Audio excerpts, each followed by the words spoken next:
when I was invited to speak before this awarding ceremony, hindi po tayo dalawang isip na sumama po rito bilang chairman ng Committee on Agriculture and Food ng ating Senado.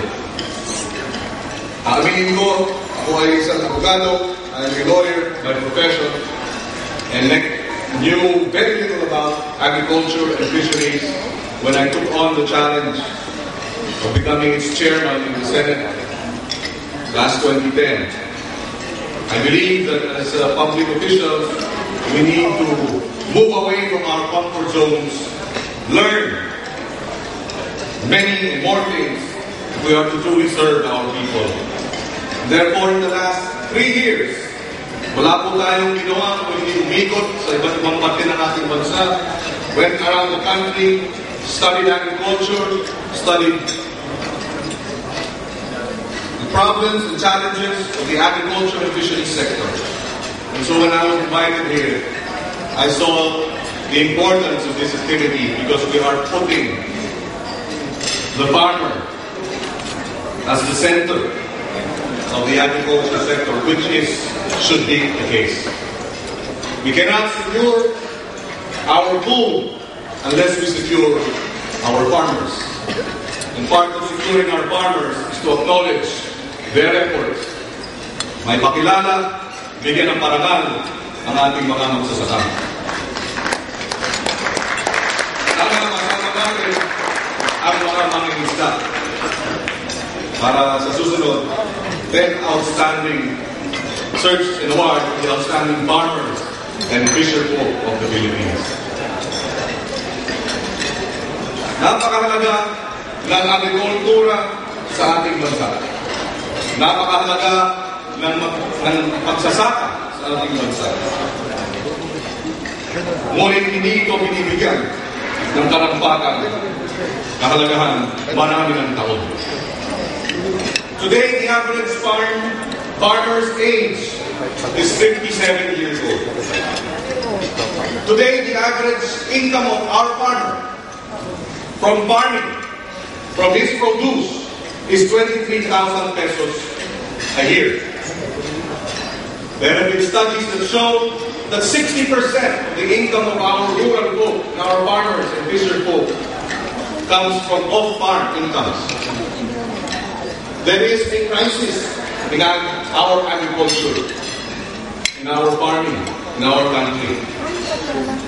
We don't have a new generation of Filipinos who want to go into farming. Kung ang average age ay 57, ibig sabihin, marami na soon to be retired na mga magsasaka. Ngunit, ang hamon po sa atin, ang problema at ang isang malaking dilema, a new generation of Filipinos refuse to go into farming. And when a new generation of Filipinos refuse to address farming and agriculture, we have a problem. Because when this happens, when our people no longer want to farm, where will we get food that will sustain us on a daily basis? That is why this awarding ceremony, which I am told has been revived after 40 years, has come at the right time. We cannot, and I will stress this, we cannot hope to reach developed nation status in the next 15 to 20 years unless we address the agriculture and fisheries sector challenges. Data will tell us that 34% of our labor is directly employed by agriculture. Directly meaning nagsasaka. Hindi pa kasama yung mga allied industries ng agriculture, tulad ng manufacturing, tulad ng milling. If you include manufacturing, milling, transport, that number of 34% will jump to 54% of our labor are employed directly or indirectly by agriculture. On the part of contribution to GDP, 18% of GDP comes from agriculture. But that does not give us a complete picture. Because if you include ang 18%, yan lamang po ang coconut, produce, rice produce, corn produce, livestock, etc. Hindi makasama ang fertilizer. Hindi kasama dyan ang pesticide. Hindi kasama dyan ang storage. Hindi kasama dyan ang transport. If you include all those other agri-enterprises, the contribution of agriculture and agri-industries to our GDP is something like 50%. In other words, we are still largely an agricultural country. And because we are still largely an agricultural country, unless we address the issues of agriculture and fisheries squarely, our economy will not take off, and it will not be sustainable, and we will always have that boom and that bust. Today we are booming. Unless we address upping the incomes of our farmers and fisher folk, we cannot hope to make the economic growth sustainable. China, as an example, put a premium on agriculture. They put a priority to agriculture. If you go to China, many of you perhaps have been there, or some of you have been there, they have several CCTV channels.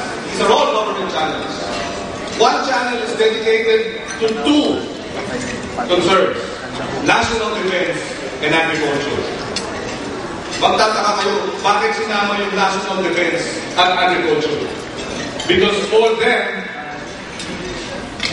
food is a national security issue. When your people, 1.3 billion, go hungry, you cannot hope to be secure in terms of political stability. And that explains in part why we continue to have the insurgency. We continue to grapple with the challenges of peace, precisely because our people continue to be hungry. But China has shown how it is done by putting a premium to agriculture, by making it a focal point. Ang unang agenda pagka tumayo, pagka nagkaroon ng pleno ng Communist Party of China, first in the agenda is agriculture.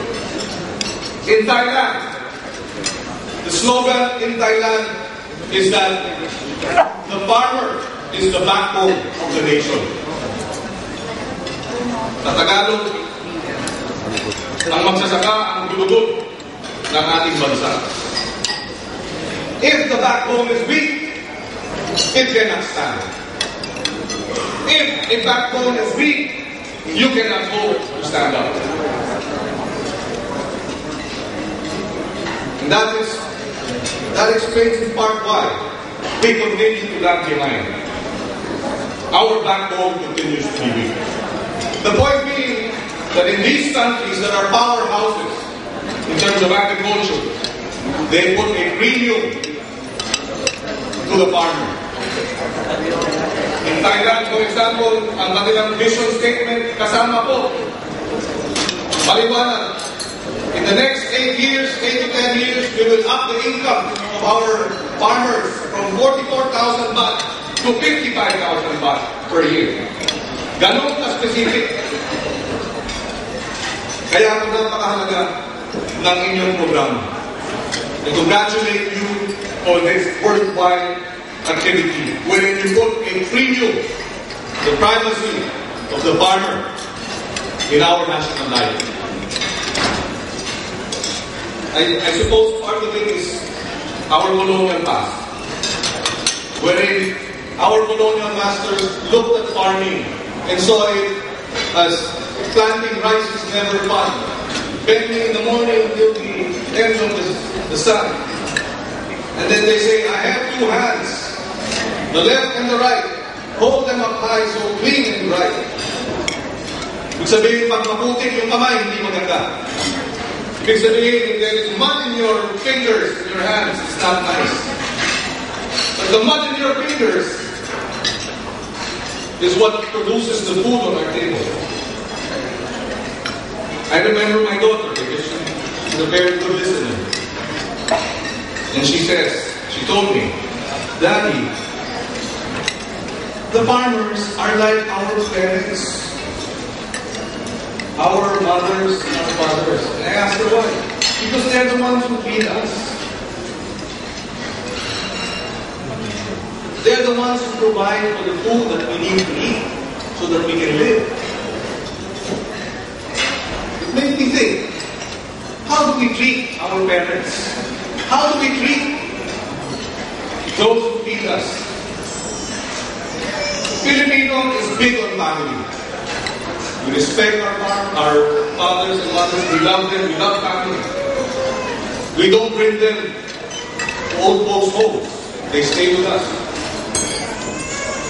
So how do we treat our farmers? Who, in a sense, feed us as our parents feed us. In this activity tonight, you are showing us, and hopefully we will continue this, and with the support of other private sector individuals in the farming sector, perhaps the agriculture sector, we can continue this. In this activity today, you are showing what has to be done in terms of the agriculture sector. Respect, primacy, honor our farmers. And that's why this activity tonight is very important.